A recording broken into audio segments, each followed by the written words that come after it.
Alright, this is a bit different. Today we're going to be doing a Persona 5 discussion. We have played the first arc. Well, more specifically, you have played the first arc. I have had an attempt. I think attempt is we the got word. all the way to the end of the first arc. Woo-hoo. We witnessed the change of heart. Yes, and now we're going to did. talk about it.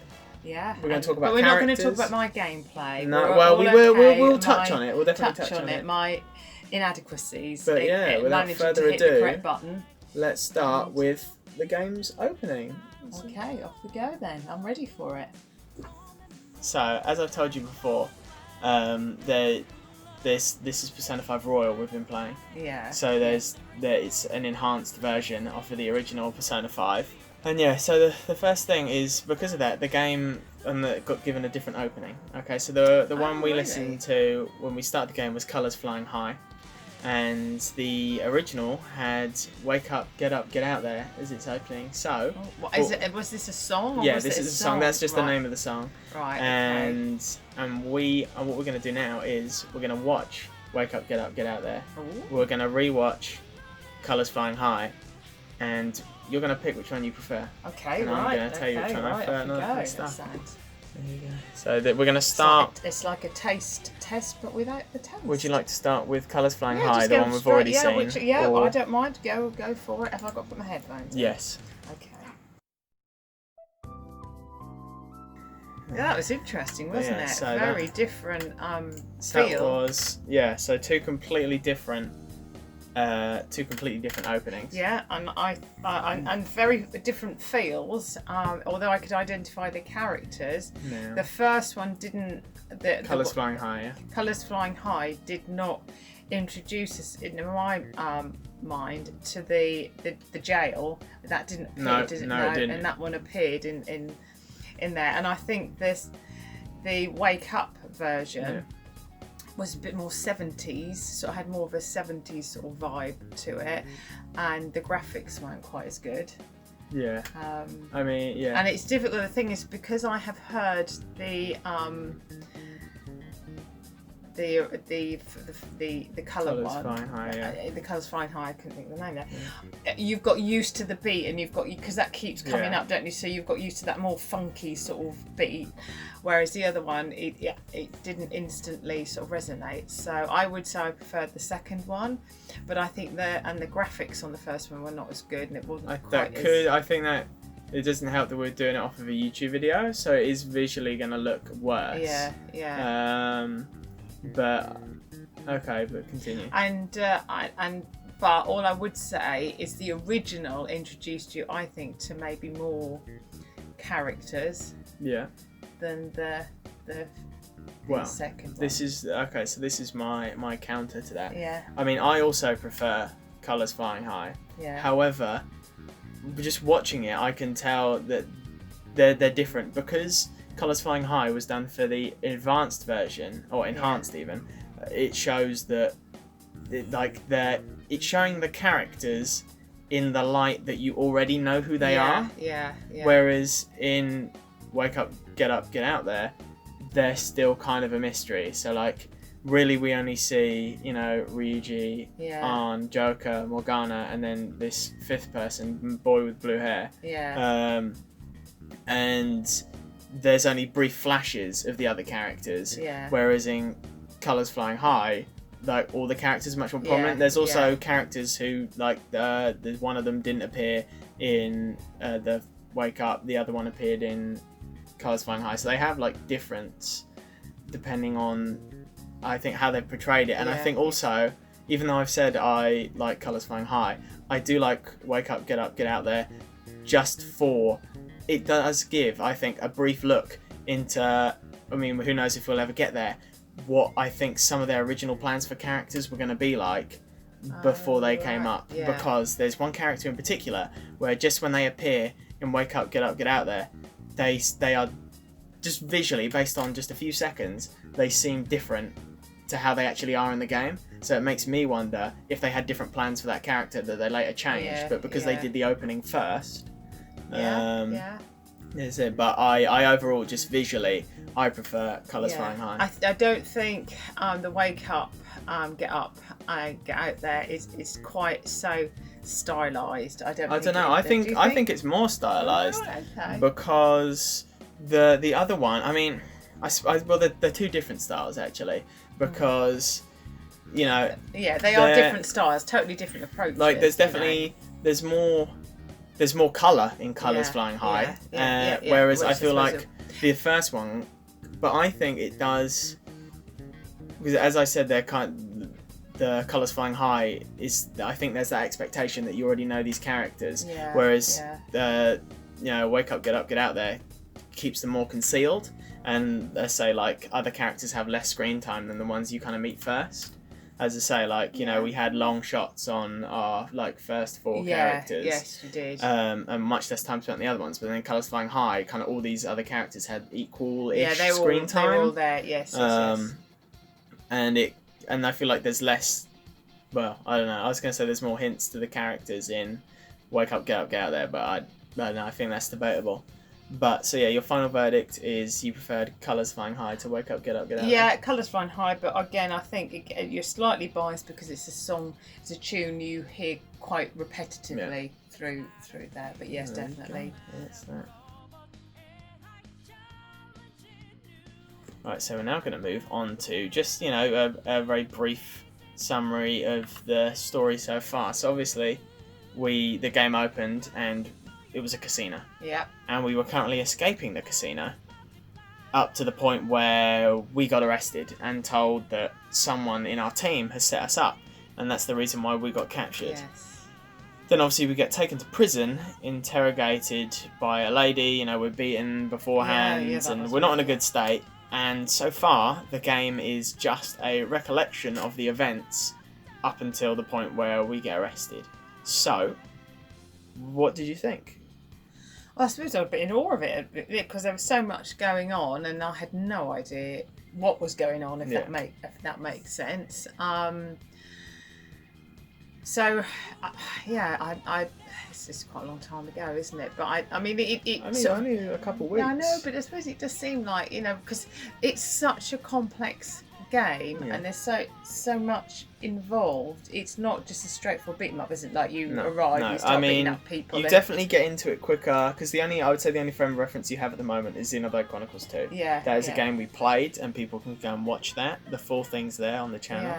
Yeah. Cheeky plug. And obviously that game has a much slower opening than this one. Would you agree? Or... I think this sets the scene. It's you're in it straight away, aren't you? Look, we've got the Joker trying to escape. There's all stuff going on. There's enemies there, and then also this girl appears to help him escape. And you'll think, what is going on? So you want to know. There's no actual. I don't think there was any gameplay. It was was there a bit of gameplay there? There was lots of painful.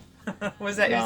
But we'll get to that. We'll get to that in a bit. The gameplay, yes, quite good. And so, but now, hang on, just based off of the information we know at the end of the arc, what do you think is going on? So, what in that scene? Now that we have more context to the world, what do you think's going on? Well, he'd obviously gone in because they're looking at bad people, aren't they? To try and get them to acknowledge the bad things that they're doing. So casinos could be sort of classed as somewhere where not such good things go on, and take people's money, etc., etc. So obviously they've gone after somebody or a group of people, and obviously and things haven't gone quite as well as anticipated. So that was probably the pinnacle of what they wanted to do in their quest to sort of right the world of all these bad people and to get them to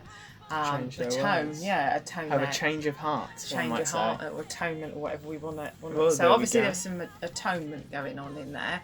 But if you take on the casino world, you're taking on a massive world, and there's probably a lot of things going on there because they've got their fingers in lots of pies, put it that way. Not that I know, but it's just your opinion. All right, well, next up, did you have more to say? No, I was just going to say, it took me a long time to sort of gather what was going on. It wasn't until the end where they decided, okay, this is what we're going to do. Do you think that was a good decision to start the game like right in the middle of the action? Yeah, I suppose so. A lot of films do that, don't they? Yeah. They sort of keep flashing back, and you're because that keeps you there, doesn't it? It keeps you moving forward. And so would you say you preferred this game's opening to Xenoblade Chronicles 2's opening? They're just so different. This has a very quick opening. Yeah. The other one has a very slow opening. Like, it takes a while for things to get going. It does, doesn't it? In Xenoblade Chronicles 2. So I think this one had me in like, oh my god, what is going on here? You know, because this is a totally different sort of gameplay to I've ever witnessed before. I'll be honest. We'll get to like gameplay. Yeah, and all stuff right, yeah. later on. But okay, let's. Yeah, no, I don't know if I can actually make a decision on that one. I'll be honest. Okay, I'm then. sit on the fence. All right. There is black and white opinions. We don't do other things. You're not. Yeah. I'm a mother. You sit on the fence. Right. Anyway, so now we move on to we flashed back. We're telling this lady how it all began. Yes.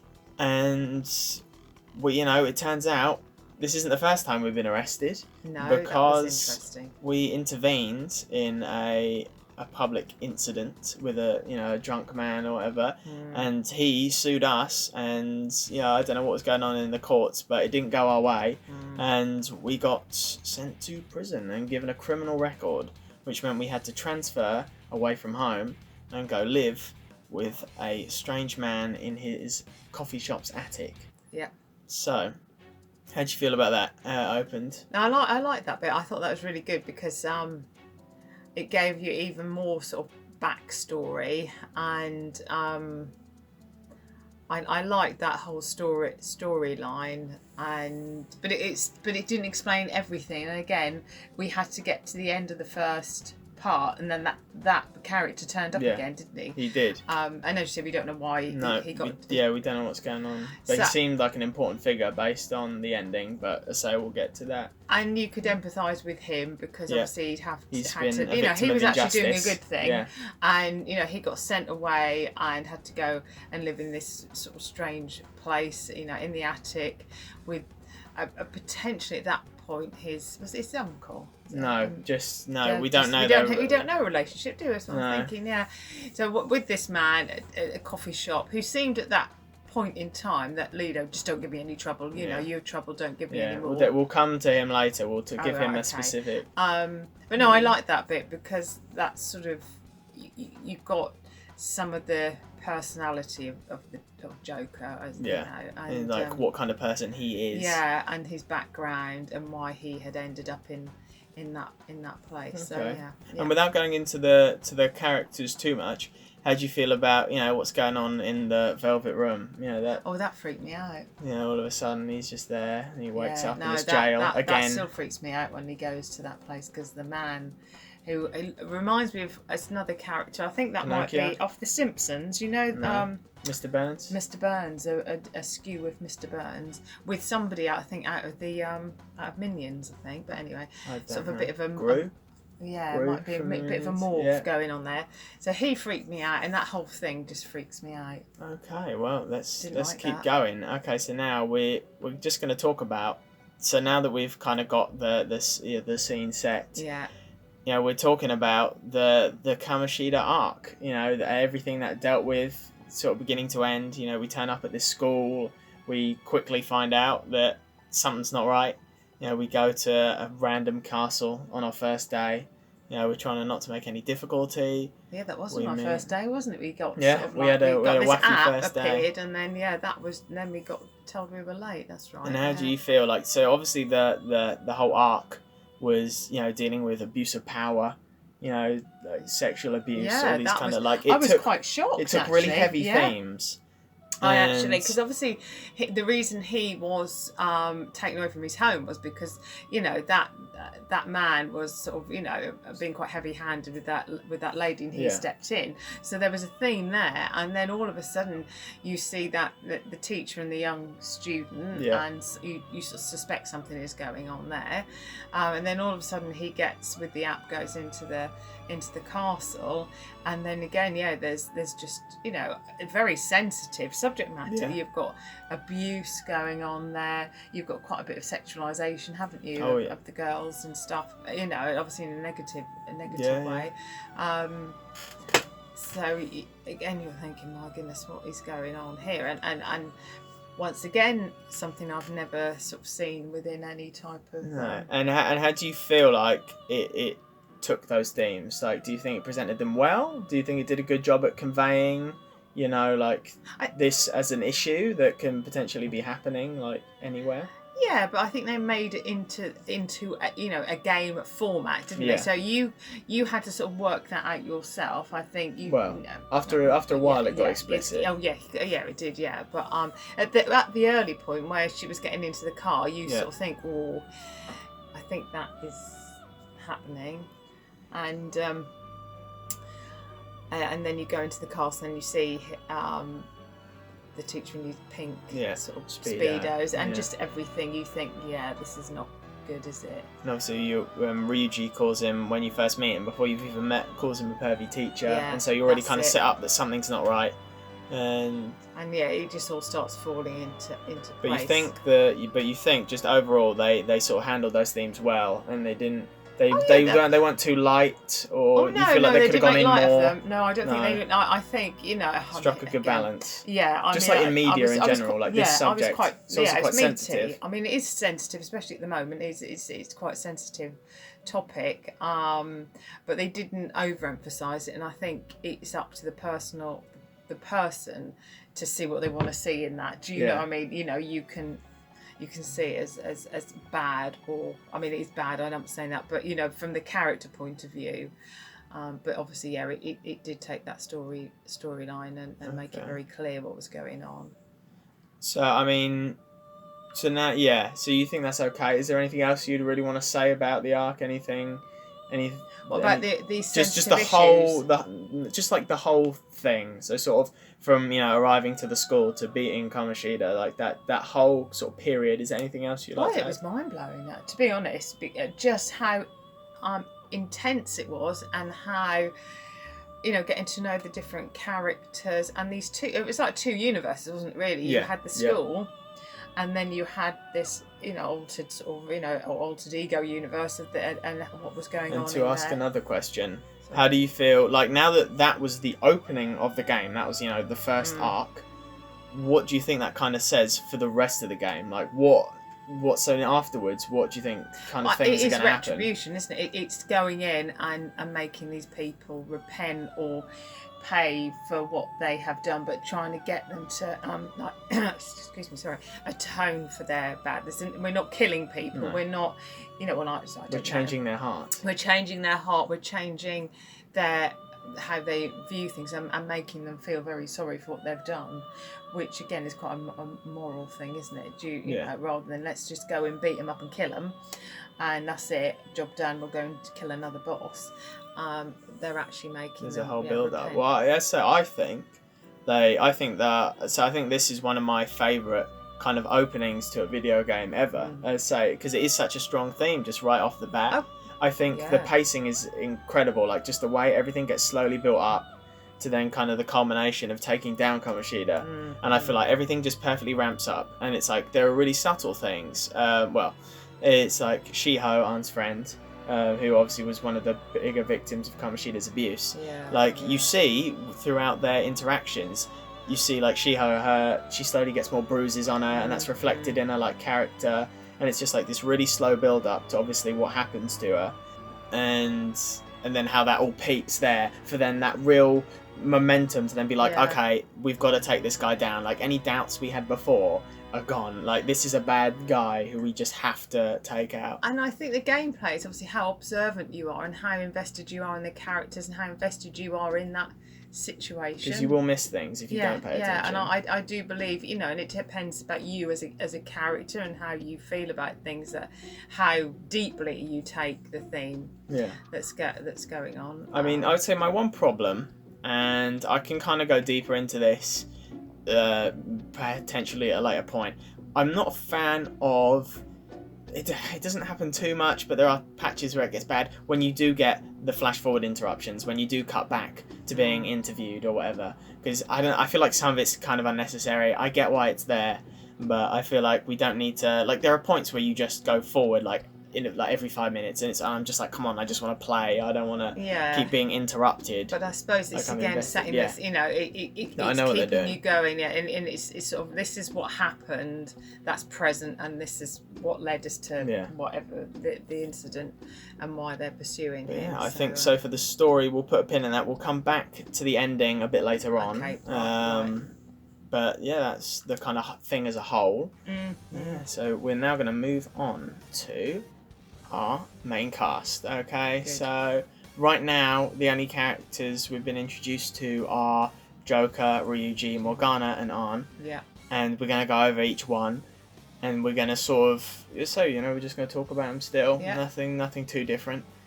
And as I say, that obviously there are other characters to come, as we have seen in the openings. Yeah, they kept flashing them, didn't they? Yeah, and like showing, hey, you got these more people. But right now, we're just going to obviously focus on this arc and everything that's relevant to this arc.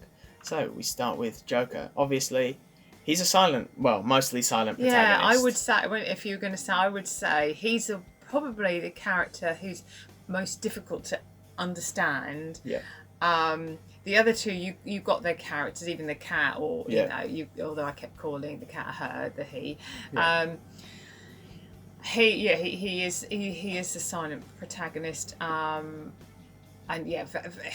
very, I think, quite difficult to get into his personality. Obviously, he wants to do the right thing with some of the incidents we have seen that have shaped his past, and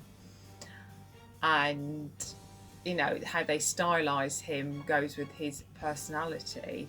But I think he was the most difficult one to actually get a character on. And I mean, that does make sense, because although he is supposed to be a character, one of the things is the silent protagonist is mostly done to be a self-insert for the player, so you can project yourself onto the player. That makes sense, I don't do that. No, so that's why we call him.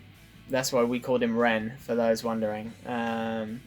Because he has like the different names depending on the depending on which adaptation you watch.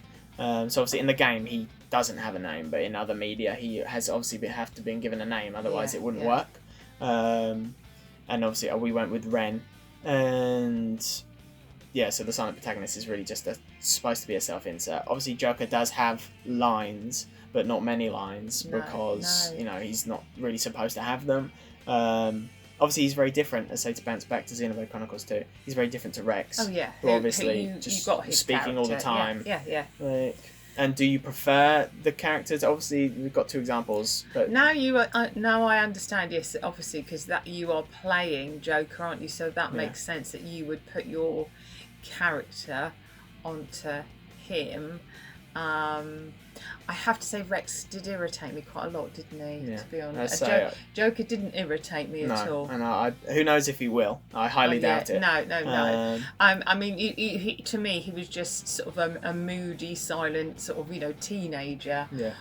With that shaggy hair that came over your face, and you know, you just didn't. But I maybe it's my age. So you prefer Joker then? Probably. Yeah, that's fine. There's other characters, as you know. And sorry, do you prefer the silent protagonist over the talking protagonist, or would you rather have your protagonist be silent? I'd probably like him to have a bit more say, because then you get a bit more of his character. Because if I had to say what his character is, I'd say moody, silent. You know,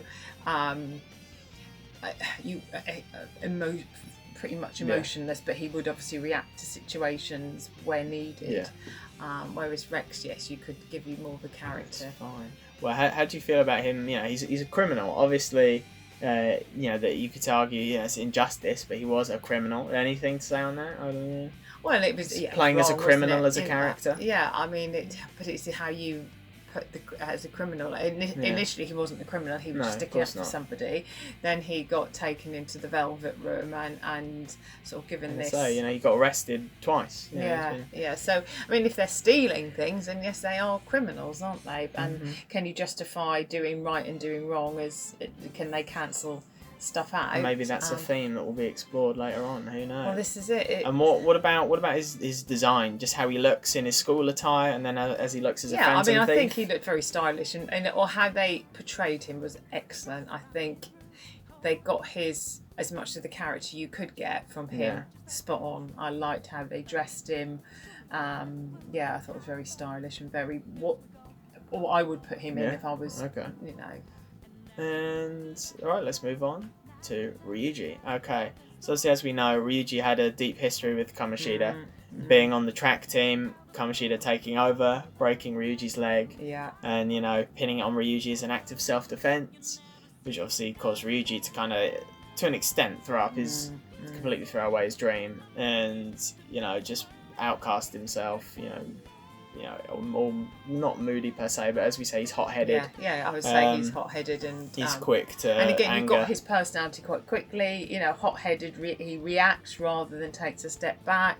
It took a little while to find out what his history was with Kamoshida. Well, I've just said that wrong. That's right. It was pretty close. Yeah, the PE teacher's fine. PE teacher.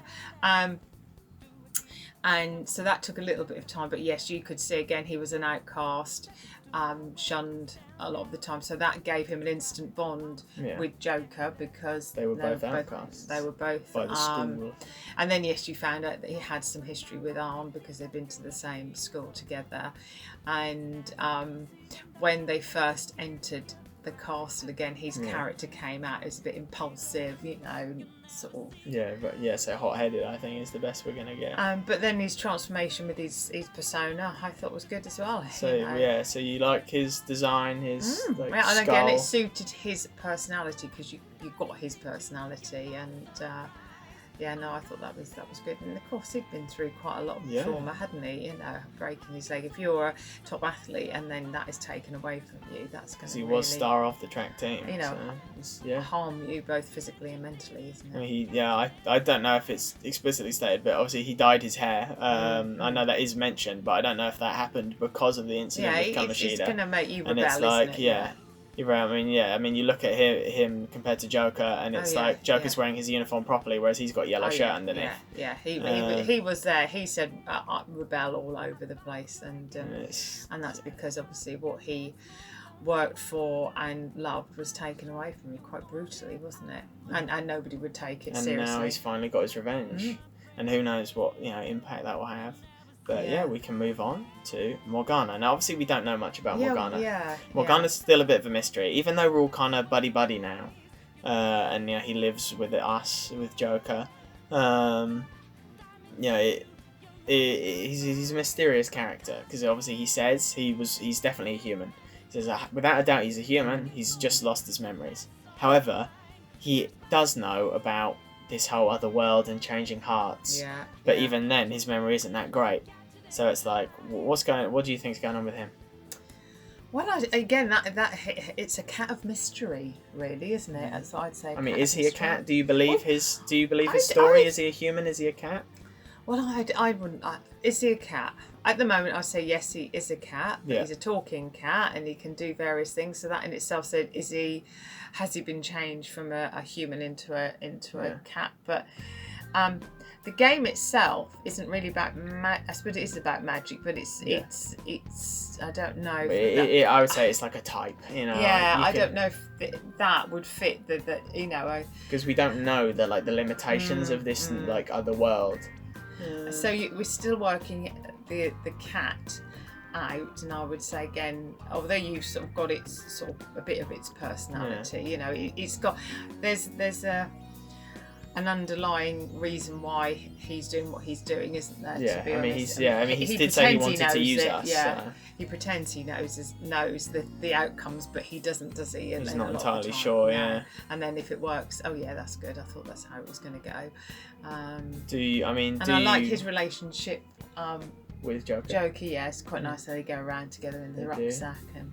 at school. At school, yeah, I'm still a little bit surprised school hasn't quite rumbled the fact there's a cat sitting in the classroom. So yeah, none of the other students have noticed his tail popping out of the thing. Yeah. But I mean, just quickly going. But you know, you like Morgana at the moment. Oh yeah, yeah. You like Ryuji as well. Oh yeah, I like all the characters, Cool. and I think they complement each other. Because obviously Ryuji and Morgana have a, you know, they're friends, but they have a go at one another. Yeah, they have the beef, and that's what you always need, that little bit of sort of banter between the two, haven't you? That sort of one says one thing, one says the other, which I think is good because the Joker is so silent and he doesn't really put any thoughts into that, does he, or any interaction? The input we do have is obviously very limited. Yeah, we only have, you know, like at most 3 dialogue options. Yeah, it's pretty emotionless, isn't it? Whereas when you've got Ryuji and Morgana, but then like some of our dialogue options can be a bit like suggestive or a bit out there. You know, I can't think of an example off the top of my head, but I know. Well, when Ann got her Phantom Thief outfit for the first time, you know, our options were just like, it's fine, okay, or it looks good on you. You know, it's like, so there are, you know, there is a bit of personality. That was quite funny. There. Some of the options that you had. But no, that's okay. Yeah, I think again a good compliment. And you like how Morgana looks, you know, just a black cat with blue eyes, gold collar. Right, well, on to our final main character for the moment, that being Ann. Obviously, I thought when I first played, I thought it was going to be Anne, so I was very surprised when they were like Ann. I was just like, oh, okay, Americans. But yeah, obviously her thing, she has arguably the biggest role in this first arc, even more than Ryuji, because although Ryuji was a past victim of Kamoshida's, Ann's was obviously much more serious and all that, and you know, just everything going on with her. And how did you feel about that? How did you feel like they tackled Ann and her role? Yeah, I mean, it was quite subtle, but it was there, you know, and it became stronger as it went through. I mean, at the beginning when she got into his car and she was sad, you could sort of put what you liked into that. He could have just been a bit of a bully teacher, or she didn't like him. But then as it progressed, but also what you then realised was that Shiho was obviously taking the brunt of Ann's sort of abusive. Ann wasn't playing the game. Then her friend would get it, and which is hideous, isn't it? And I don't know if Ann really realised that until sort of later on. But that's what was happening.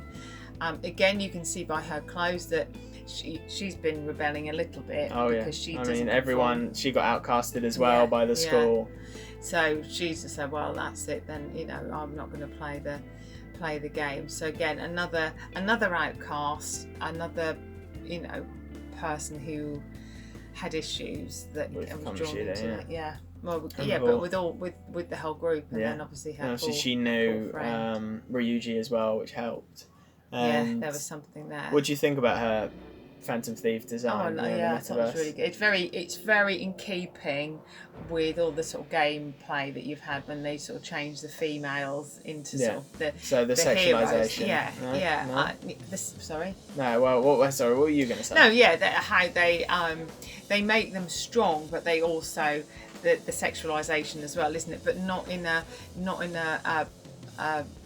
weak way, that they make the character strong so she can fight as well as anybody else. Okay, look more sexualised, you know, with boobs up and, you know, the tight fitting like leathers and everything, but she has a good role to play and a very important role, so they don't sexualise and then give them a meek role. That's what I mean, and that's what. So you think they struck a good balance with her character? Like in Fire and Xenoblade is Fire Emblem there.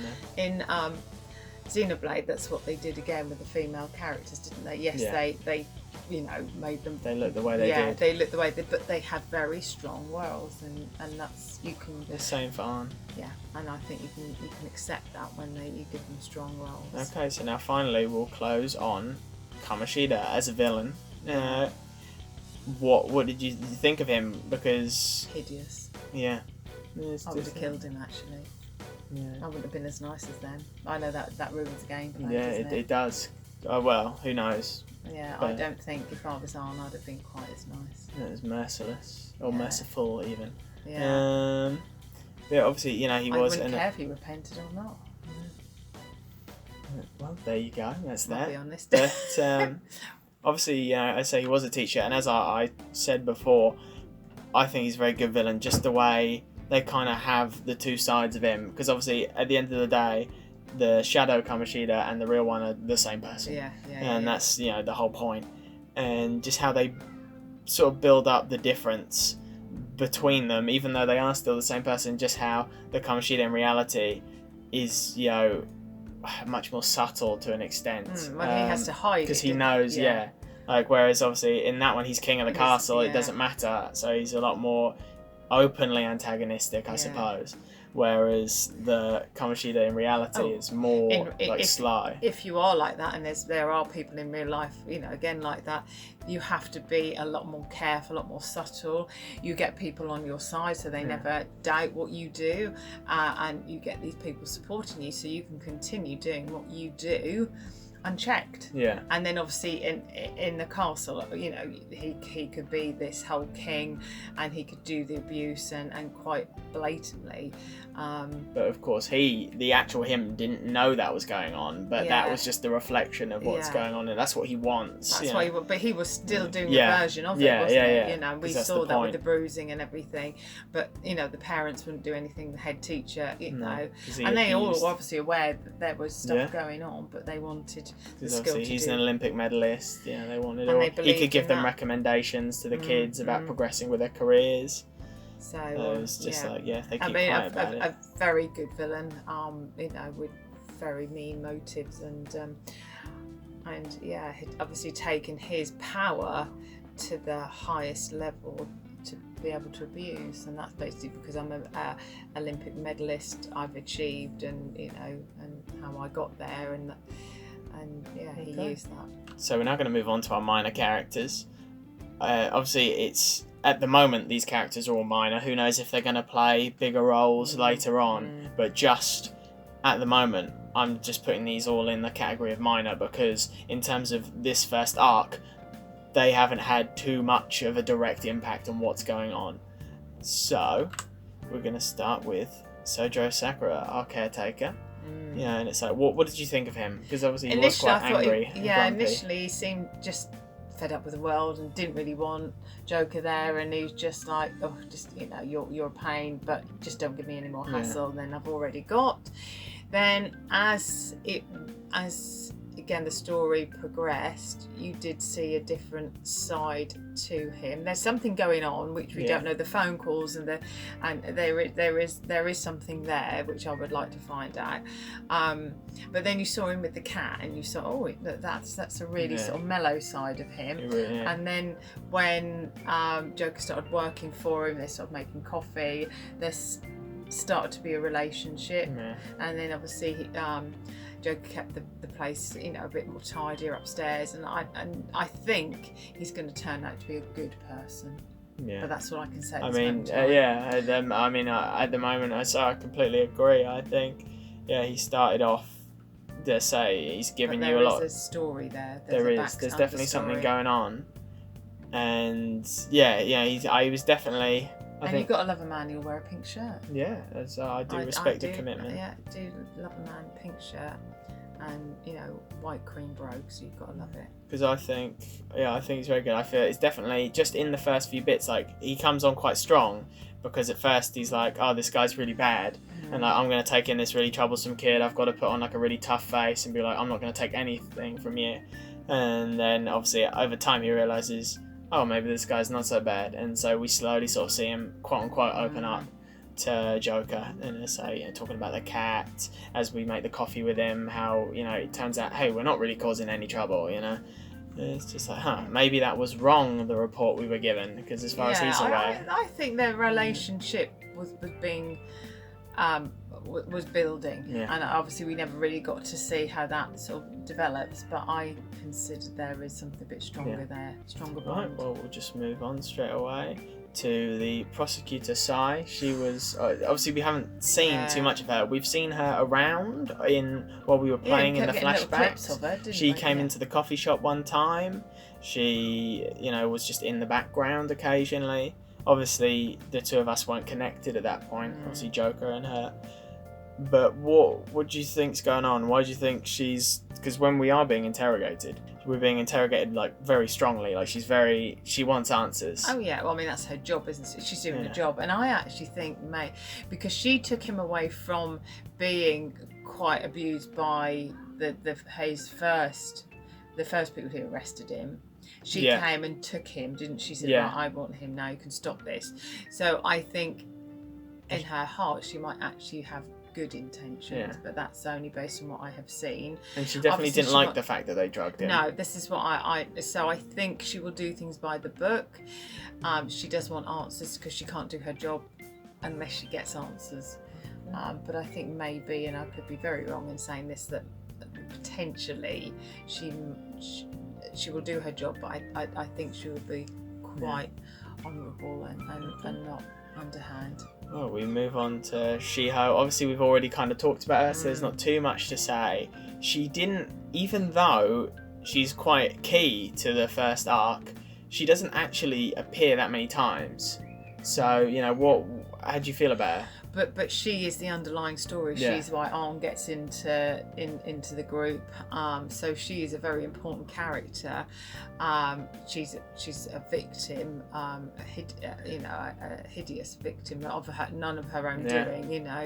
And obviously again it brings about very delicate storylines, doesn't it? That could relate to real life. And how you feel to that point where there's nothing, nobody can help you, so the only person who can help you is yourself, and you decide. And let's say, obviously, at the end, the good news is she's awake from the hospital, that was positive. And they said that she's going to be transferring to a different school, but do you think she's going to come back, or that's the last we've kind of seen from her, and she's going to go live hopefully a happy school life? I think that's the last we're going to see her, to be honest, because I think she was important in this storyline and set the scene, but is she going to be important in other things? I don't think so. So I again could be very wrong, but I think she'll go to a new school, hopefully settle down, and get a whole new life. And I think she was just important in this one. So I've already kind of said what I want. I think they handled her incredibly well. I like the really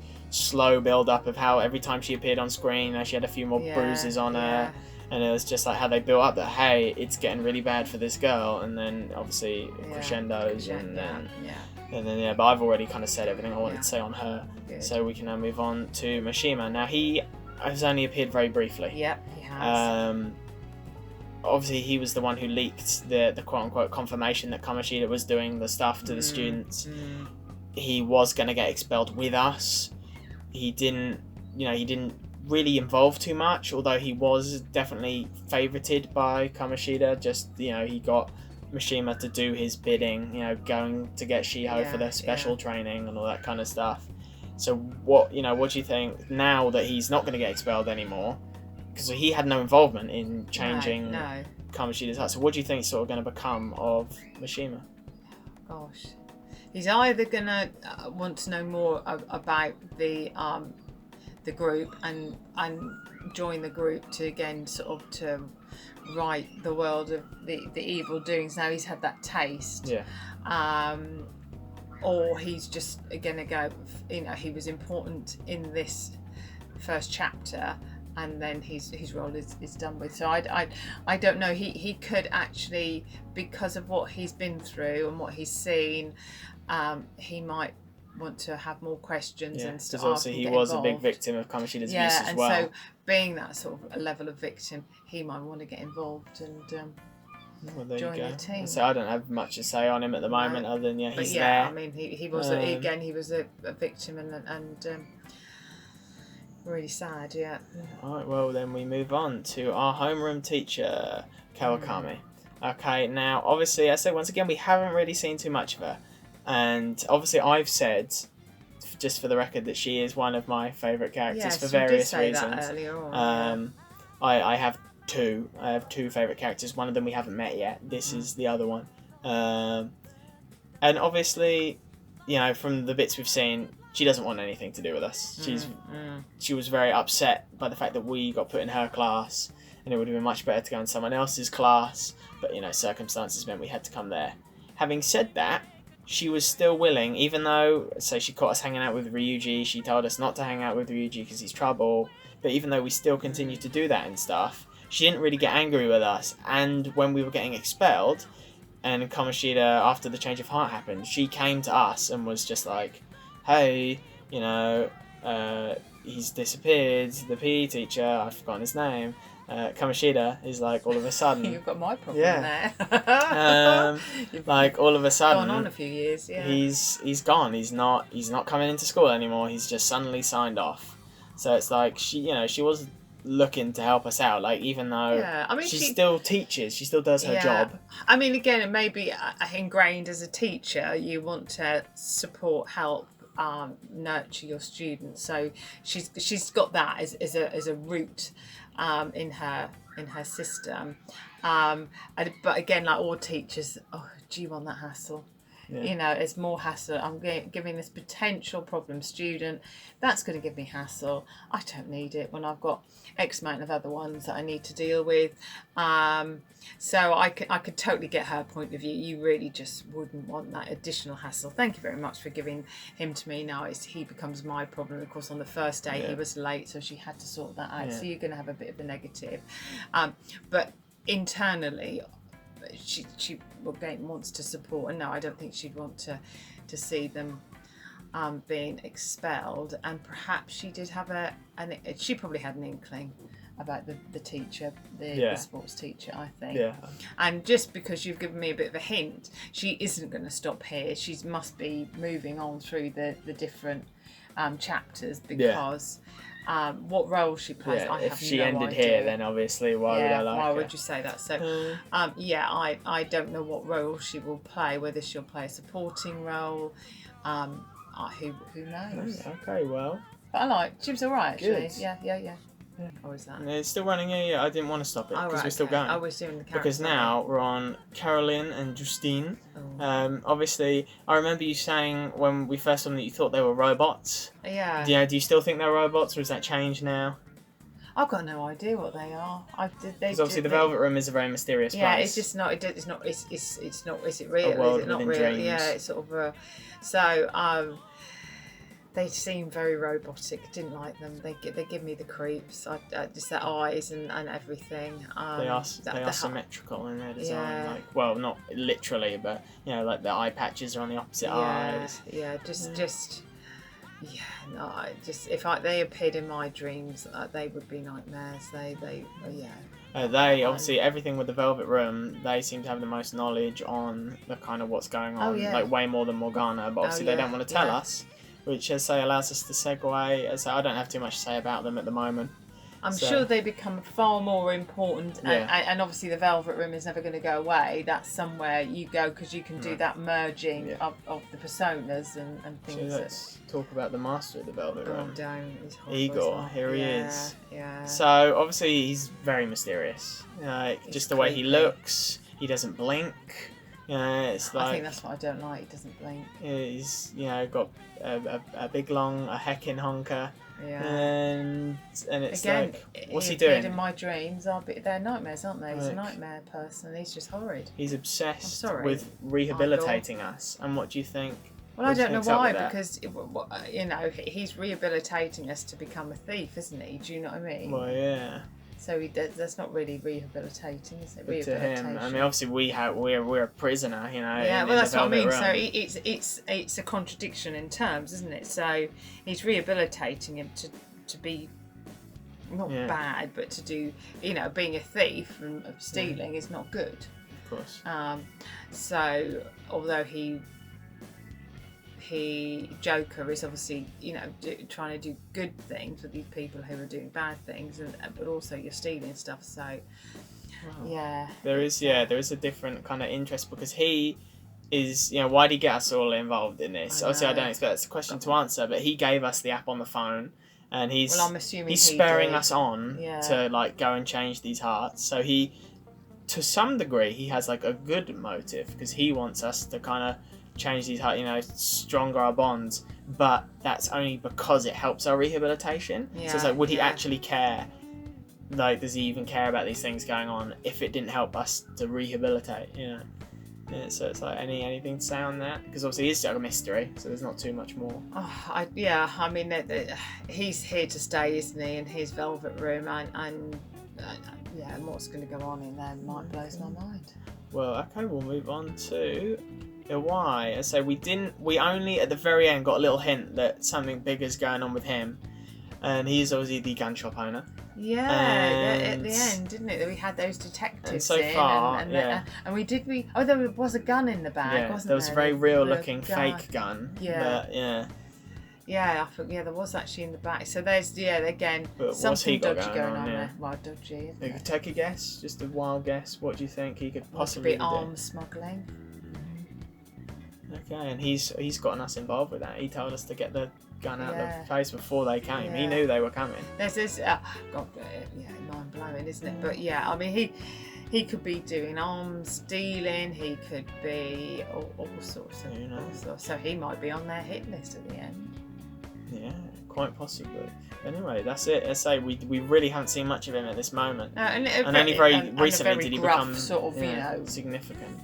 Characters. Yeah, I know. And he wanted us to go away until we were gun enthusiasts. Yes, so. I mean, have they put him as a stereotypical person who would run a gun shop? Possibly. Not that I've ever been in any, so I wouldn't know. Well, that's fine. I think we should move on. Now, this is a character who didn't really have any involvement on the story, but as we've kind of gone down her confidant route, we've kind of seen, and this is obviously Tae Takemi, and she's a doctor. But she's a discredited doctor. She's shunned. I think we only got a very brief glimpse as to why that is. She made a medical error. Yeah, in the hospital, wasn't it? Yeah. And now she's shunned, but she also does her own medicines, and she's getting us to take them to test. And it's like, well, why do you think that is? Why is she doing all this kind of stuff? She's dodgy, if that's the word. But see, I wonder if she's got something to do with all, because there's also that story running on where the underground the mental shutdown incidents, and all of this, so which I think she's got something to do with, maybe rightly or wrongly. Why is she making drugs? Again, she's obviously trying to find some sort of drug for a reason, good or bad. At the moment, it doesn't look very good. I think anybody who starts messing about with drugs is, even if they're like herbals and stuff, but obviously hers. She doesn't really seem to mind too much of the stuff she's putting us through. All of the kind of quick reactions, passing out, taking blood, giving him all the stuff that he wanted. Okay, right. For his exams, So she's not particularly. Her scruples are not very good, are they? She's not really. Just because I realise we haven't really touched on it, we're going to do a quick rapid fire on the character designs of everyone we've kind of talked about this far. Obviously, you said you like Sojo Sakura, lovely pink shirt. You like that? Yeah, I think again, cool. You see the character. I think they actually got the characterization really well. Like with this balding man. Grumpy looking. So we'll speed through these just because obviously we've already been on them. A very professional suit, hair, everything. I like her design as well. Shiho. Again, looks like an average school student. Yeah, but also because she's been abused, the sadness. The head's always kind of lowered. And just her actual body posture was really good. Is that Mishima? Exactly the same again, because he's being abused. He's sort of just lost their soul, really, isn't it? Okay, and also Kawakami. She just looks like a teacher. Yeah, just like a teacher. It's a woman. Carolyn and Justine. Obviously, we kind of talked about them being creepy robots. And then obviously Eagle. We said Mr. Burns. And obviously a Y. Tough, gruff guy. Tough, looks like, again, so that who might run a gun shop. And that brings us back to Takemi. What do you think about her? Obviously, she looks like a doctor. And again, she has the whole goth she's a bit kind of thing going gothic. So because she's been discredited, she's gone against the tradition of a doctor and how they should look. So again, she's gone all sort of the alternative. Okay, and finally, a girl we've only seen very little of. Yoshizawa, and she's an interesting character because she is the new character added for the Persona 5 Royal, the enhanced edition. Right. She is a brand new character. She wasn't in the original. How did the fans think about that then? You know, I think in the end it's positive. Yeah. I think it was a positive but change. Sometimes when you sort of start adding things, it can take away. they don't like it. Yeah, because as we saw, she didn't. Now that we've played the arc, she barely had any involvement in it, which kind of makes sense because she was added in after the fact. So they can't really cram her in too much. Hence why she only sort of cropped up here and there. Like she didn't have, like, on our way to school she appeared, and then one time when we were getting counselling from Kawakami she appeared, because they can't, they can't bloat it. We have to keep on track. But I think she's been pretty well received. Very pretty. I think I like her look. I love her hair. I like her hair too. I am a big fan of the red hair. And that runs in the family. And I think I would look forward to seeing how her character. Well, I think her character did pop up. I suspect she was the female character that turned up to help Joker escape in the casino. That's my thoughts on that. So there's definitely she's obviously going to play a role. I think there's a good potential there, and I liked her. I mean, the only problem I really have with that is I do find it weird. Oh, we'll see it a couple more times. Obviously not going into detail, but she is very. I mean, I get it's kind. It's her character to be like really nice and sweet, but I do find it weird that all we did was say that person stole that old lady's seat that she gave up, and then all we did was say, "Excuse me, do you want me to say something?" That's all we did, and then she kind of really just blew that out of proportion and been like, "Wow, you're amazing. I really am in your debt for helping me." Maybe it's because they have put her in as a character. They really need to get her attached to the plot. So they needed to get her in there. I don't know. I find that a bit weird. Like I wouldn't be so over the top in debt to like this person who just said, "Do you want me to move him?" I wonder if it's just to get her embedded into the role. And, how do you get her in there without giving her a massive sort of role? You want to just put her in there. But so far she seems just like a nice girl. Yeah. Okay, so that's the end of the minor characters for now.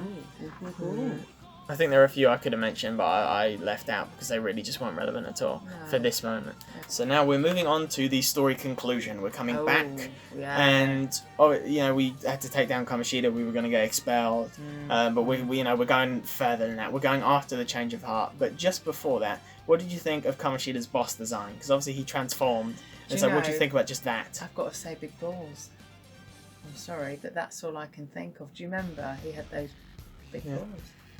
And but then he didn't, and then they appeared, and I just was a bit distracted by that. I'm sorry. I don't know. Are you talking about those? As in the golden balls to his left and right. On his torso, so his actual body was quite plain. There was nothing, no discrepancies there at all, if we call them that. Yeah. And then all of a sudden, I think I made some comment to you, didn't I, about he's very flat and there's no outline and no lumps and bumps down below, and then all of a sudden balls appeared, and they were coming at us. Were they? I feel like you're making this up, unless we're talking about two different things. No, because those things there, they but they're not. And then he got his minions, to come and throw balls. And, I'm glad. Yeah, okay, we're on the same page now. Yeah, I was a bit confused where you were going with that. Yeah. But and I actually think the design's really good. I can't realise say he had horns at the beginning. Do you remember? No, he didn't. His shadow design doesn't. When he transformed, he got the horns. Right. I can't say too much because I'll be going into spoilers, but I don't know, it's kind of difficult to word it.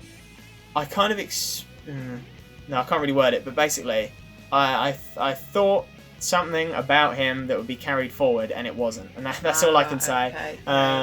I really wish I could give more detail, but I actually really like how they kind of incorporated everything really well. Going on. Yeah, obviously under my heavy instruction, but we I got there. Thought I came into even though you did point. Mess up the distraction segment. Yeah, that was it. I got overexcited and hit the wrong button. Yeah, because there's a lot going on in his design. Like every aspect of kind of what he was doing to the people is reflected in his final boss design. You've got obviously his crown because of the king. I can't whole remember thing. the knife and fork. Got the trophy. They were always there. Yeah, I'm sure they were. But I was so engrossed in my game. Yeah, because he had the trophy with the bottom halves of women in there. Yeah. Oh yeah, that was. And then he also weird, has Shadow on just A posing in the wine glass. Very weird. And then the volleyball players, all that kind of stuff. And then obviously Mishima and Shiho appeared to assist him. Obviously they weren't the real ones. They weren't. No. But did you like that design, or is it just as like a design? Well, that wasn't what I was expecting him to go into, morph into. I definitely wasn't. Because that's very distorted, isn't it, and very ugly, and just I thought it would just be a bigger version of him or something like that. But how they have, very Japanese. When I saw that, I was like, that's a very Japanese boss design. Yeah, oh, right. Not as in like you'll see multiple things that look like that. Right. I'm just saying there's not a lot of Western games where I don't think you see designs quite like that. Okay, well that explains it. But yeah, I was quite surprised to see that was the boss we were fighting. The long tongue, the arms, as you said. The girls coming out the trophy.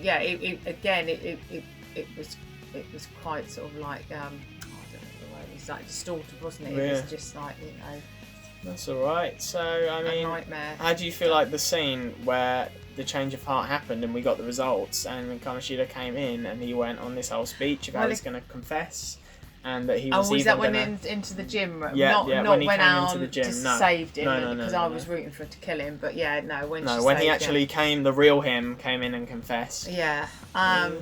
No, I mean that he needed to do that, didn't he? And threw himself at the mercy of the students. The shock of the principal. And the principal was very, I mean, you'd probably not want your teacher to do that. You'd want them to come especially to you. As he made a big point of our school, being... Yeah, so he's ruined the reputation of the school. He's by doing that. It's harmed a lot. But yeah, I mean, what the game is trying to show is the humbling of and he realising what he's done. And I'm going to give myself in, and I know what I did, and I need to be punished for it. So then we had a big celebration to see that the change of heart was successful, and that by not taking out the shadow, you can trigger the change of heart. And we had a big celebration. And obviously, that was a nice light moment, and it also set up Joker's encounter with the man again. Obviously, Joker wasn't sure, his memory was all fuzzy, but he did have like a headache, being like, something's going on here, and he just couldn't quite put his finger on it in time. But did you enjoy that celebration? I enjoyed looking at all the different food, obviously, and looking at how it was quite westernised, which was hotel. So a good selection, So all the people were like mean. Would to them just being go there. for cake? I don't know. Ryuji for meat. For meat and that type of thing, but also the snobbery, which you think you get here, but you don't necessarily know across the world. But there was a huge amount of snobbery against seeing the youngsters there, and just sort of their perceptions of what they were going to be, and really what had happened with Kamoshida and how they viewed it. Like they didn't care, or whatever. It was just like So that was interesting. And the only thing I would say is it took us a long time to get from killing the boss to we'll come to that. Yeah, we'll save that. Right. Okay. And then finally, we then get shown our next target. Sai tells us, we flash forward, and she goes, or Sai, I should be saying Sai, not Sai. She says, hey, our next target was this master artist, Madarame, and even she's confused as to how we got connected with him, how we got any establishing connection to bring him to justice. So, what do you think's happening there? How do you think the Phantom Thieves are going to choose Madarame as their next target? I think it's something to do with the Velvet Room. What about it? Maybe something happens. You get a new app, or they'll tell him. They'll tell him. They might say, But that's the last boss, isn't it? They must, because that's the one that they get caught on. No. No, that is the next one they go for. Yeah, I suppose I did spoil that, but yeah, it's not. She's gonna say, you know, like, and this was your final person, and she didn't say that. So right, I feel like it's fair to be like, yes, they go after more people. Yeah. But especially if this game's like over 100 hours long, like he's not going to be. Well, I mean, I assume that when they met the guy in the that this is going to be, and I said to you, each one is going to be a bit more tougher, so they're going to go after, you know, the boss. And they did say in the party that they should just go after big celebrities and things. Yeah, they said celebrities or something else, didn't they? Yeah. So okay, well that's fine, and I think that concludes the story. Is there anything you want to say just about the story as a whole? Am I allowed to say about the gap between? No. Just we're about to go on to that, but okay. Is there any final notes? It's very, very complex, and I'd have just had to keep going back and reading the guides and everything to know what to do. But I think storyline was very good, and you know, did touch on stuff that I was really surprised at. Okay, well, that's fine. That concludes the story. So now we're moving on to the gameplay. Okay. Right. So let's just start. This is, the second anime game we've shown up. First one, Xenoblade Chronicles 2, and let's see, you're not versed in this genre. That's why we're here. Yeah. Then how did you feel? Because obviously, and at the same time, visually, it's very different from. Oh my goodness! Yeah, you just saying that they're from the same sort of anime. I would just say they're so miles apart. Yeah. Absolutely. This was totally different in the graphics, in how it was presented. Because in a sense, like, Xenoblade was a completely fantasy world. Yeah. Whereas this, even though there's the fantasy side, this is a school, this is a real place, this is actually taking in a real location that exists. Actually, yeah. So you've got You're in Tokyo, in Shibuya. Yeah. So you've got reality in there, and then you've got, not reality when you go into your personas and stuff. Fantasy, that's the word I wanted. But what do you think? How it's presented, how everything kind of flows between things, like the menus just there, like how it kind of splits out. I did get used to it, and as you said, it just the triangle is the triangle on the controller, and it's my inability to sort of put 2 and 2 together and get 4, and having to tip the controller up to say where's L1 and R1. Well, it's right and left, isn't it? Quite a lot, And it took me a while to realise that L meant left and R meant right. But that's just I've not been used to stuff. So I think if I got used to it, then that would be fine. And also, you had you hit one, and then you had your menus. You can find different things out. So yes, it was complex. Did it look cool though? That's the real question. Cool. You're asking an older lady. Cool. Did it look cool? The way everything kind of transitioned between the menus, like people spun around. I mean, when you were doing it, you did it really quickly. Yeah. You went when we went between the different scenes, and I say like at one point Joker jumped down and the screen shattered. And, that was all out attack. That was all sort of I mean that was well. I said to you this. It reminds me of like Batman and Spider-Man and all of those kaboom bang and the cartoons. That's what it reminded me of. That sort of that genre. And like how it, when you finish the all-out attack, how it transitions from the scene to a painting or whatever, and they do the pose and then it goes. It. So that and you liked all that, yeah, I liked all that because that's sort of somebody I used to like the Spider-Man and stuff, and they did have those kaboom bang things. So having actually played the game, how did you? The big thing is this was a turn-based game, which means you could take all the time in the world to make. Once I understood it. But and I didn't rush. Well, at the beginning I was a bit rushing in, wasn't I? I was yeah. Rushing is the word. Yeah, I hit that X and I was away on the attack, and then I didn't realise I could then choose a persona. Regardless of how many times I told you. I know, but the ones we have played, it's all about getting in there and just beat them up, and so I did brief you, I did that won't matter with me. Well, my finger was on that X and it was doing rapid fire, so hence, and then once, after quite a few hours, I realised it hit the triangle and you had a little choice, and that worked a bit better, and I kept my finger off the X. Actually, I'll say now, that's one thing I feel like it does badly with jumping you right in the action at the start, because obviously it just gives you all those tools that you'd have at that point. So I can understand. I mean, it does like kind of lock you into choices and stuff like that, but I don't know if that was necessarily the best. Like, to give you everything right from the start, even though it all gets taken away only like 20 minutes later. I don't know, maybe they probably should have kept it all limited, and then, you know, naturally, and then when you get back to this point, because obviously, you know, we're going to get back to this point. And there was a lot. Then you'll have all the tools, so it'll be worth quote unquote replaying, because now all these commands you didn't have, you now have. There was a lot going on, I have to say. You know, just looking at it as we are now, with, you know, you've got persona, item, guard, attack, gun, and that's not even all the options. No, and then you know, then you had L, and you know, and blimey. And it's just like, so, but you're saying you prefer turn-based battles to Xenoblade's live, like you do it then. Oh gosh, because then real time. It is a bit rushy, and I never have a chance to look at what's going on, you know, and I'm just in there trying to just hitting that button as much as I can just to see if I can get some hits. And so that's a better pace, I think. But it's a totally different gameplay, and I didn't even realise, because when I said to you, but where's the health on the enemy, I didn't realise it was the blue bit, and that's that. That didn't get that bit.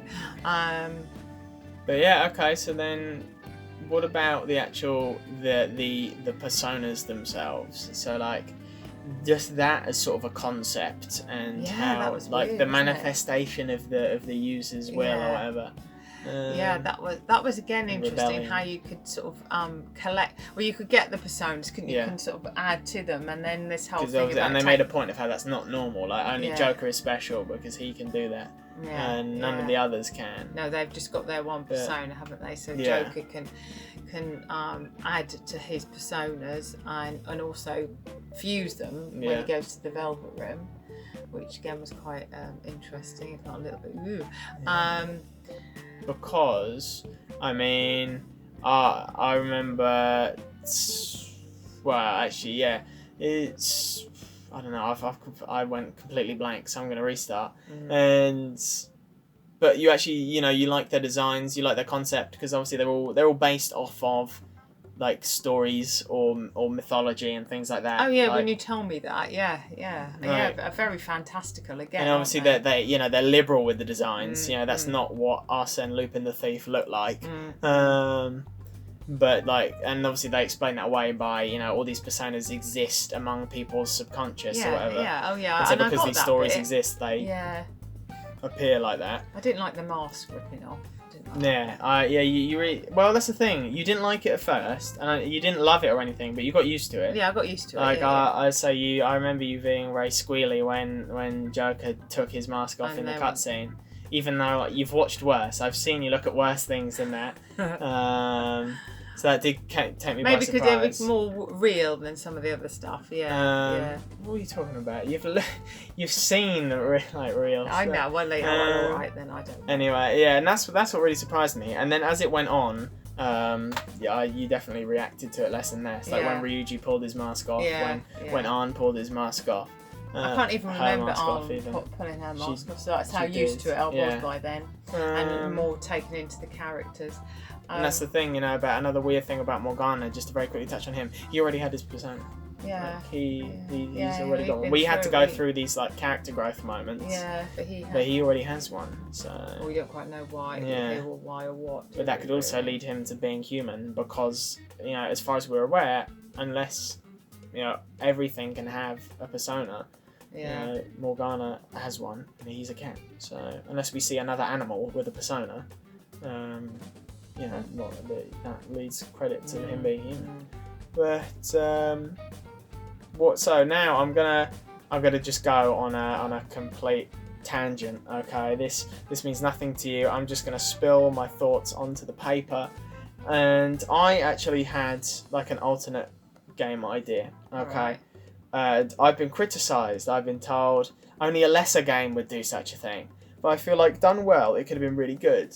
And when I was first playing it for the first time and hadn't seen any of it, after I finished it, I was just kind of like I was amazed. And then when I finished the whole game, I was just like, I could see how they could have easily stretched.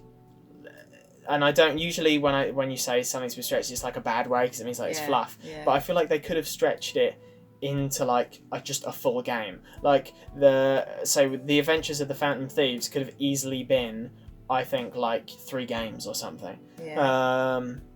It's like slowly building one on top of the other. And yeah, I definitely commend them for the amount of game there is for the value. I think it's incredibly justified. But to actually get onto the point, I think that, and I'm only using the first arc as a kind of basis because it can really apply to anyone. I have like this vision of another version of Persona 5 where, let's say, the Kamoshida arc like was the whole game, and instead of it being like Kamoshida's palace, like you go to school and you go and it's actually now like Kamoshida's kingdom. And Kamoshida is like the final boss of the game, and like the whole thing is you're in this slightly open world-ish kind of town, and there's a big castle up on the hill, which is obviously the school, Kamoshida's castle.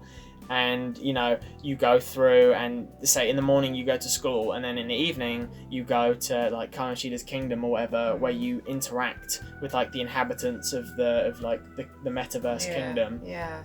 And you go around and you you interact, you get side quests, you do all this kind of other stuff. You meet, let's say, like the confidants equivalents in the metaverse, like in Kamoshida's kingdom, and it's like the whole time you see the castle like on top of the hill, and it's like like always looming. That's like your end objective, and like I say, in your school life, the real Kamoshida is none the wiser. And so even though he's still making your life difficult, it's like there's this like in my mind there's like this really well done disconnect between like he's always looming over you, and it's like you never really like you don't see his shadow version until the very end. Like you play through the game, like my version of the game, but you never meet him in his pink speedo. No, and you wouldn't meet that till the very end. So like you'll find out through other examples that's the thing that happens. So you know that he's in there and he's gonna look different, but you never ever see that until the very end, and then he transforms into the thing. And I have this like whole idea where and that's like that is the whole game, and it's like Kamoshida's kingdom, and it's just the whole time, and you build up, and it works. And but would that be just a bit boring, do you think? But that's the thing, I don't know. Without making it. At least you do that, and you get used to the game, and you're building up your personas and your skills, or and your items and all of this, and your money and stuff.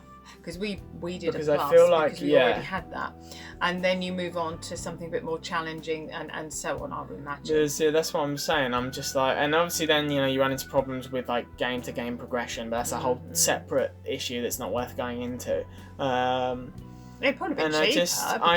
I don't know. I mean, definitely it would. Bring so many but it depends. It depends how they did it, because I feel like because they could maybe turn it into a story where. And this was like my other aspect of the idea, where it's only is that we already know that we're going to get more people with us, and it doesn't just end at Anna, Ryuji, Morgana, and it's like and my version of this game, it is just them. Like these other characters appear in a different form, but at the end of the day, it's like a really close knit story about just these 4 people going through doing their thing.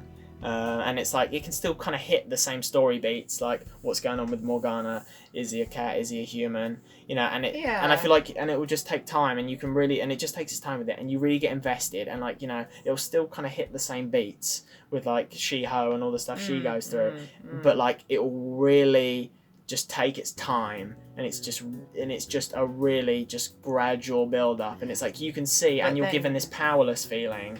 But then you could not have the flashbacks, could you? No, well that's what I'm saying. I'm saying that would obviously get completely cut. That wouldn't exist in my version, because now that we're talking about gameplay, I really don't like that, because I feel like it interrupts you too many times. And everybody else and there's no. I don't think that's done very well. I also really don't like how they reveal who your next target's going to be before it happens. I feel like that should have stayed a mystery. A lot of people don't like flashbacks in films and stuff. They don't enjoy that. Well, this is a flash forward, isn't it? Yeah, we're playing the flashback. Yeah, that's. But I feel like it could have been if it interrupted us less and it didn't reveal who our next target was going to be before we did it. I feel like that should be a mystery. and then it's like, oh, okay, and you picked him as your target. Why did you do it? You know. I don't know. And that's kind of my idea.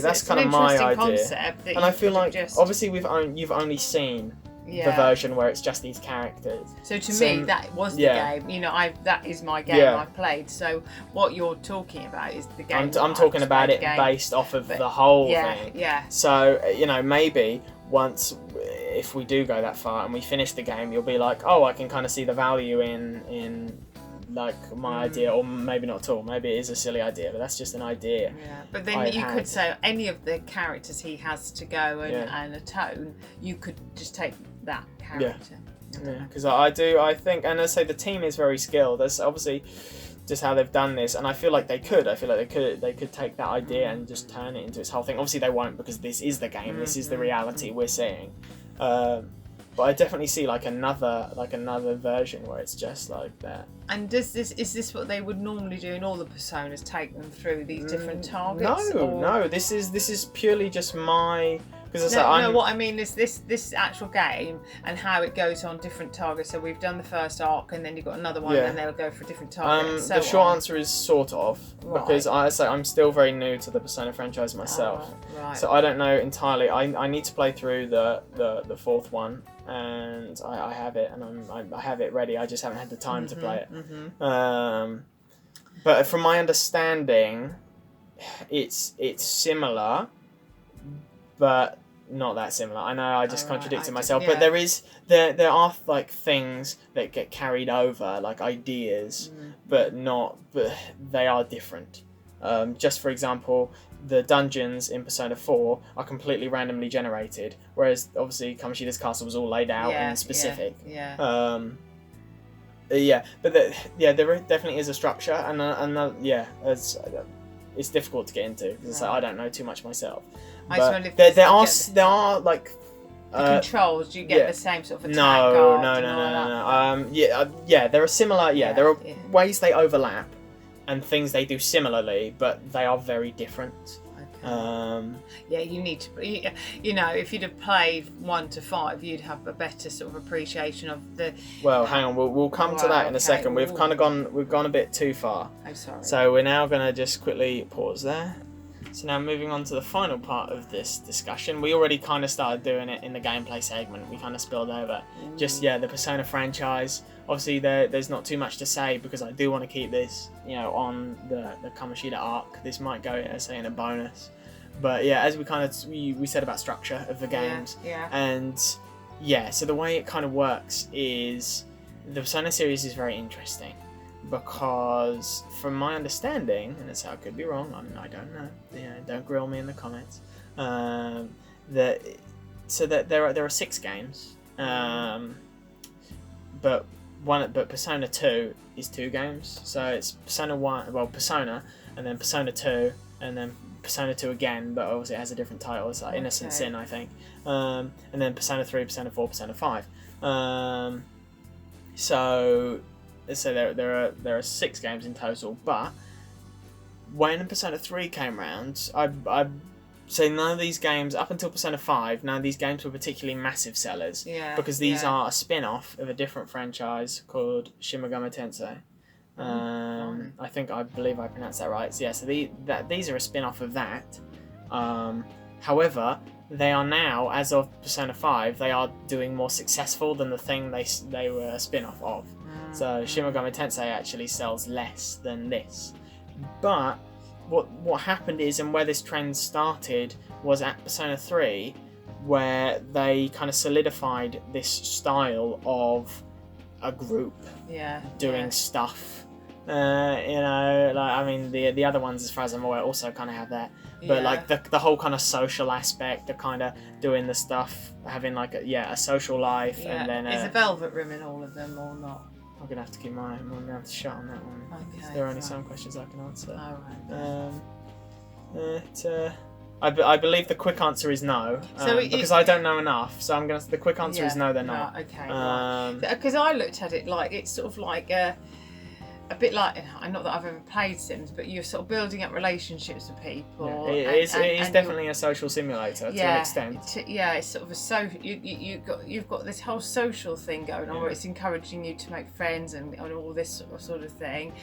Obviously, then there's the gameplay, bosses, and all the classic bit that's got to go the there. The game. Which I've never sort of really seen before. Then you've got the turn-based sort of play as well. So really, really interesting sort of concepts which would appeal to lots of different people, because would somebody just like the straightforward beat 'em up game, would they go into, because this is quite a technical thinking game as well, isn't it? It's a lot of thought and that's why it is turn-based, because you're supposed to take your time and think. I can totally see that it is. You've got to obviously take once your you time. learn, it obviously speeds up.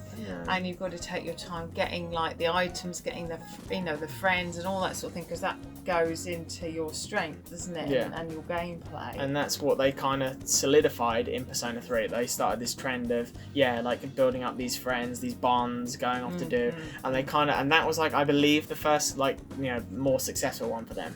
So when they made Persona 4, only like 2 or 3 years later, something like that, they took that a step further. They took that style to like its next logical step, and that game did proportionally really well. So they were like, wow, we've got a good thing going here. And do the people who designed this Atlas, do they have like the is this the niche? Are there any other games that play like this? Not to my knowledge. I'm sure there are like Pokemon, some. Saying, yeah. I wouldn't be surprised if there are some, especially now that Persona 5 has been a big success. I mean, are these successful? Have they been successful? Was Persona 5 the big? Yeah, success? Persona 5 was the one that has now got the franchise with the most eyes on it. You can say quote unquote mainstream, but not really. That's a horrible word, and I shouldn't use it. But it's like it was the first one that has like popularized the series properly. Like even like Persona 3 and 4 were still kind of niche to my knowledge, and then Persona 5 came along and then kind of put the franchise on a map. Right. Hence why Persona 5 is represented in Smash Brothers and not Persona 4.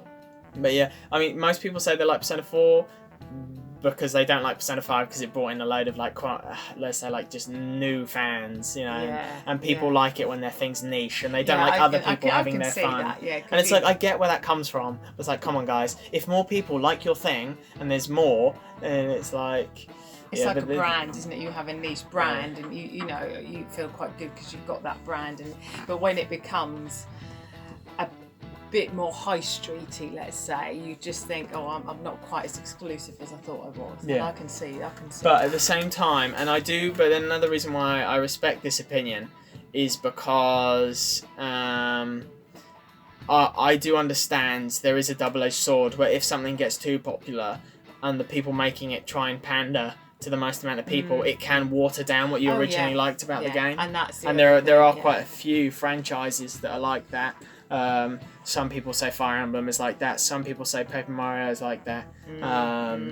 We're recording this on the release of Paper Mario and the Origami King. I have my copy here. Brilliant. But that's completely unrelated, and I'm probably not going to play it for a long time because, to be honest, I don't care. But I can see that. Sort of this game. And they got like a colour theming going on as well, ignoring. So basically, and the other weird thing about the company is they kind of ignore. I'm going to have to apologise for if anyone can hear the knocking in the background. It's weird, the company, now that they've solidified this style, they kind of don't acknowledge, the first game's existence. The first 2 games, even though it's 3 games, they rarely kind of acknowledge them. It's very weird. It's very odd. Are they still out there? You can still get them? Yeah, obviously, we're talking, on really old consoles and stuff, like PlayStation 1 or whatever. So, you'd have to help. But yeah, it's very interesting. I've never really seen a company kind of have that attitude. If I was them, I mean, who knows? This could be a horrible idea, and people would hate me for even suggesting it. But maybe they should go back and maybe remake the first games more in this style. I don't know how that would go. I've never played them. Yeah. So Final Fantasy got the big remake. I think some Zelda's, didn't they? Did Zelda get a bit of a... well, they reinvented Zelda. I don't know. Yeah, so they reinvented. So that was a mashup there. Yeah. Reinvented. The conventions of Zelda. That is the quote. But I thought Majora's Mask was really. No, it was very different. It was very untraditional. Yeah. But I say, I think we're gonna have to try and wrap this up. Because of the construction all of a sudden. Construction right going on outside, which is great. But no, I mean it's interesting, isn't it? And is it only PlayStation that owns Yeah, it's well. Here's the other big thing. It was exclusively PlayStation for the longest time, and this is another weird thing about Atlas. That we don't know. They're a very loyal company. Yeah. Obviously, we don't know what's going on behind closed doors, but just on the surface.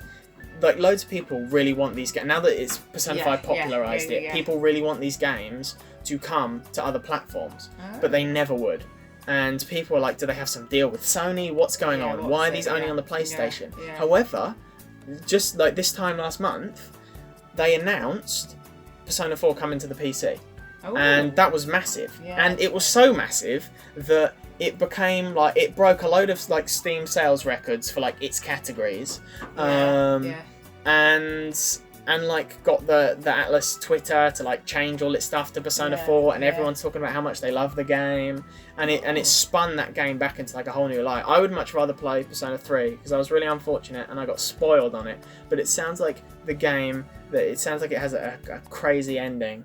That would be that if I hadn't have known going into playing that game, I feel like because I know the original ending, I'll say, because I've been spoiled. That would mess me up. Like I could see myself playing that, not knowing that was going to come, get into the ending, and then being like, whoa. But unfortunately, I was spoiled on that just by pure chance. But yeah, and just other random things.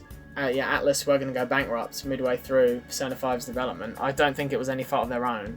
And at the time, even though I didn't really know of the Persona stuff, I think I remember hearing sometime that, like, Nintendo should really buy them. So I just hopped on that bandwagon, and I was like, So when they said Sega were going to buy them, I was like, Sega? God, that's a blast from the past, isn't it? Sega have actually done a really good job. Like, they did say when they bought them, I remember reading it at the time, they were like, nothing's gonna, like, we're not gonna change anything about Atlas and how they run their company, and they haven't. They'll come in and they'll rebrand and they'll do all sorts of they actually, things. By the looks of things, they've left Atlas in pretty good tact. That's really good. But I mean, anything else? No, I mean it's interesting to see how they've evolved. And also, just sorry to cut you off, just a really minor point. There's also predictions. People say there's obviously going to be Persona 6. Like Persona 5 was the first one that put the name on the map. And as you can see, just by looking at the box arts, we see the Persona 3 is blue, Persona 4 is yellow, Persona 5 is red. So what do you think the logical next colour is going to be? Blue. Green, yeah. Loads of people are like it's going to be green, and I think that's pretty safe. Obviously, there's no rules saying that. That's just the way they've done it. But yeah, I am completely behind it. Going to be being green. And did Atlas do anything other than? Well, they do Shin Megami Tensei, which there should be Shin Megami Tensei 5 coming to the Nintendo Switch. But that seems to be in kind of development limbo. No one really knows what's going on. Apparently, it's progressing smoothly. And it's the same sort of turn. No, well, it is turn-based. Yeah, so because I was like, great, there's going to be a fifth one, because this is another thing that it's done well, is because the Persona 5 was quite successful. I mean, myself, I'm now more interested in Shin Megami Tensei. Like, that didn't interest me at all. But now playing this, I know they are different. But I'm waiting for the fifth one because I feel like this is just my theory, it's based on nothing, that they might be changing stuff to fit closer to Persona 5. I have no idea, but yeah, I think it'll be interesting to see because I think it's again turn-based, but it's like it's different. I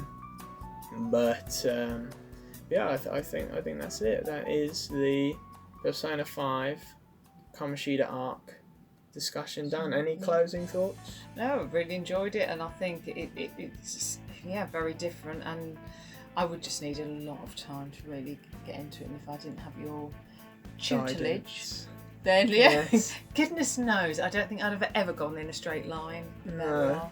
We all snuck behind the enemies or done all the other things. Yeah, But it's alright because we did get there. We did get beat there, it. and I just stopped hitting that X And just button. for the folks at home, that footage does exist.